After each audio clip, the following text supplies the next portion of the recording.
আমি সব্যসাচী। আজ আপনাদেরকে নিয়ে চলেছি এক রহস্যময় যাত্রা, যেখানে আধ্যাত্মিক শক্তি, প্রাচীন ইতিহাস এবং বৈজ্ঞানিক জল্পনার এক অপূর্ব সংমিশ্রণ রয়েছে। হিমালয় শুধু এক পর্বতমালা নয়, এটি এক জীবন্ত শক্তি, যেখানে প্রতিটি পাথরের ফাঁকে লুকিয়ে আছে অজানা কাহিনী। কিছু রহস্য জানা, কিছু অজানা, আর কিছু গল্প কেবলমাত্র কিছু বিশেষ ব্যক্তির অভিজ্ঞতায় সীমাবদ্ধ। আজ আমি আপনাদেরকে এমন কিছু গোপন মন্দিরের কথা বলবো, যা সাধারণ মানুষের নজরের বাইরে, কিন্তু আধ্যাত্মিক জগতে তাদের গুরুত্ব অপরিসীম। আমরা সবাই কেদারনাথ মন্দিরের কথা জানি, কিন্তু হিমালয়ের গভীরে এক গুপ্ত কেদারনাথের অস্তিত্ব রয়েছে, যেখানে শুধুমাত্র নির্দিষ্ট সাধুরাই প্রবেশ করতে পারেন। বলা হয় এই মন্দিরের এক শক্তিশালী শিবলিঙ্গ রয়েছে, যা সাধারণ মানুষের জন্য নয়। যারা ভুলবশত সেখানে প্রবেশ করে তারা নাকি সময়ের অনুভূতি হারিয়ে ফেলে। কেউ বলে তারা কয়েক মিনিটের জন্য ঢুকেছিল, কিন্তু ফিরে এসে দেখে বছর পেরিয়ে গেছে। স্থানীয় সাধুরা বলেন কিছু মানুষ সেখানে ঢুকে আর ফিরে আসেননি। তবে কি এই মন্দিরের অন্য এক সময়সীমায় অবস্থিত? গবেষকদের মতে এই অঞ্চলে প্রবল ভূচৌম্বকীয় শক্তি রয়েছে,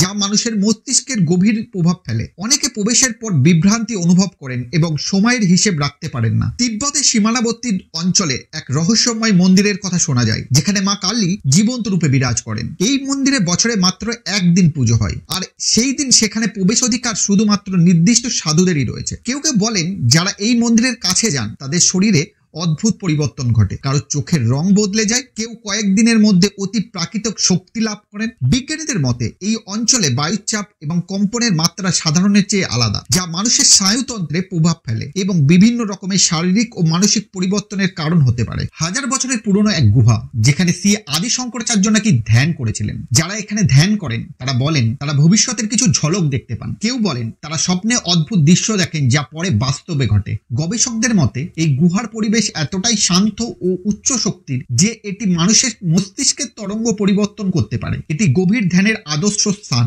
যা মানুষের অবচেতন মনে অদ্ভুত অভিজ্ঞতা সৃষ্টি করতে পারে। এটি পৃথিবীর সবচেয়ে উঁচু শিব মন্দির, যার উচ্চতা 12,073 ফুট। স্থানীয় মানুষের বিশ্বাস মাঝে মাঝে এই মন্দিরের চূড়ায় এক অদ্ভুত নীল আলো দেখা যায়, যা মন্দিরের চারপাশে ঘুরতে থাকে। কেউ বলেন এটি স্বয়ং মহাদেবের উপস্থিতির চিহ্ন। বৈজ্ঞানিকদের মতে এটি আকাশের ইলেকট্রোম্যাগনেটিক চার্জের কারণে হতে পারে, যা হিমালয়ের বিশেষ ভৌগোলিক অবস্থানের কারণে সেখানে প্রায় দেখা যায়। কথিত আছে কামাখ্যা মন্দির থেকে হিমালয়ের এক গোপন সুড়ঙ্গ রয়েছে, যা শুধুমাত্র তান্ত্রিক সাধনার জন্যই ব্যবহৃত হয়। অনেক সাধু বলেন এই সুড়ঙ্গের মাধ্যমে তারা এক স্থান থেকে অন্য স্থানে অত্যন্ত দ্রুত গতিতে পৌঁছে যান। কেউ কেউ বলেন এটি এক ধরনের টেলিপোর্টেশন প্রযুক্তি, যা হাজার বছর আগে ভারতীয় সাধুরা জানতেন।